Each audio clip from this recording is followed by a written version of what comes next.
Hi, everybody. I hope you're doing well. Thank you so much for praying. Excuse my strange talking. I have a really bad mouth sore that's causing my lip to be swollen and irritated. Working on dealing with that today. I figured I would give you an update on how I'm doing. I just got my some results of my blood work back this morning, and my white count is up, which is great. I think the new Lasta shot that I get that triggers my bone marrow to produce white blood cells is kicking in right about now. Right about now. So that's good. And I have been watching a lot of Parenthood. So I'm going to be like a professional parent by the end of this hospital stay. There have been quite a number of traumas since I've been here, and I've watched some helicopters come in and land, which is like exciting and also sad at the same time. But anyway, I essentially have chemo, so that's what's wrong with me, which sucks. So I'm probably going to have this again next round. But I learned something really interesting about the gut. I want to share that with you just now from this, or he's in the fellowship, the Cancer Network or Cancer Care Fellowship or whatever, was asking me about like abdominal pain, which thankfully is not as bad today. Yay! And asking, where I had it and if it was specific. And I was like, it's not really specific to either side. It's just in the middle. Like, what's the deal with that? And essentially what he said is that from an evolutionary standpoint, the bowels and gut are like the oldest elements of living things, dating all the way back to like snakes and worms. And so they're not super advanced in like pinpointing pain, whereas other organs that have not been around as long, like your spleen or appendix, like you can point to a specific place and say like this is where it hurts.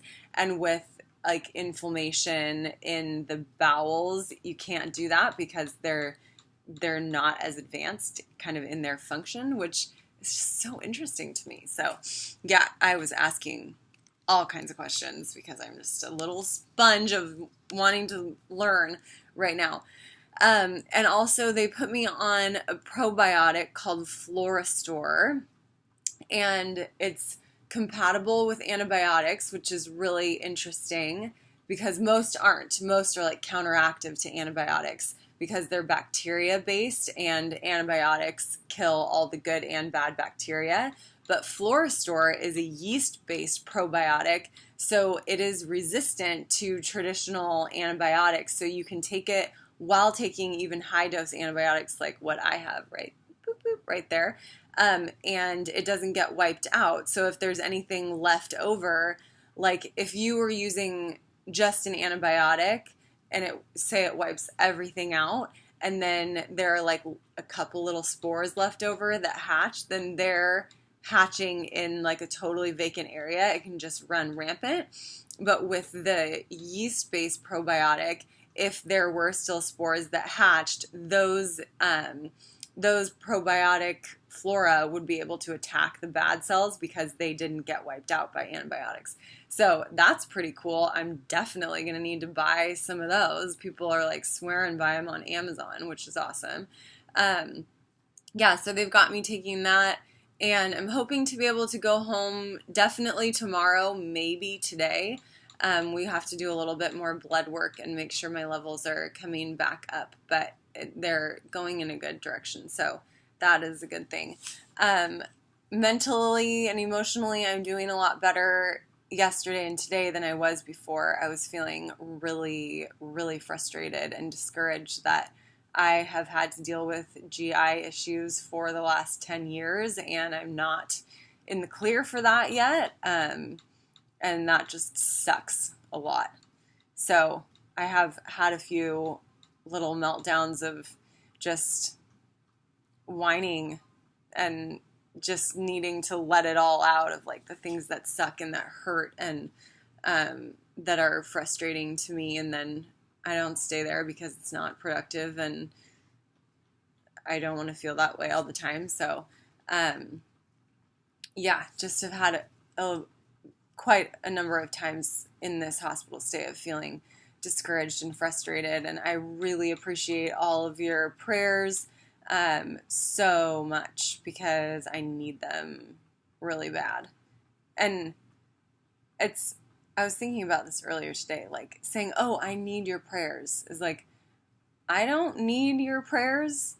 I need healing that comes from God and medicine. And I think that he appreciates when we ask him to intervene, so that when we look back, we can see like, oh yeah, totally, God did that. So I appreciate that you are going to the throne for me and standing in the gap, because I need people to do that. We all need people to do that on our behalf.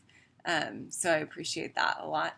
But yeah, my blood transfusion last night went well. And speaking of standing in the gap, I was just like marveling at how just intimate and sacred it is to have something that used to belong to someone else coming into your body, whether it's an organ transplant or even blood donation. Like I'm such a feeler. I can't help but think of like whoever was sitting in a chair at the blood bank giving blood and hearing, oh, one blood donation could save 3 lives, and not really knowing like who they're going to impact, but it impacts someone. And last night it impacted me, and is going to continue to. So I'm just super thankful for that. And it's definitely making me rethink blood donation in general, because it's so important. And I just found out last night that I'm O positive, which is like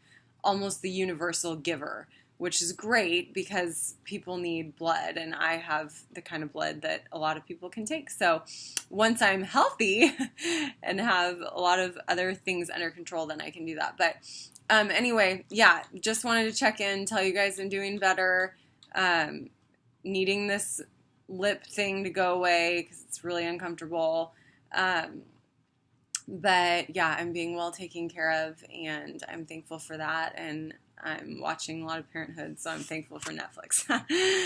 Okay, if you're in San Diego, Nicolosi's fundraiser is tonight. I will definitely not be there, so sorry I won't be able to join you, but thank you for your support, and I hope that your food is delish.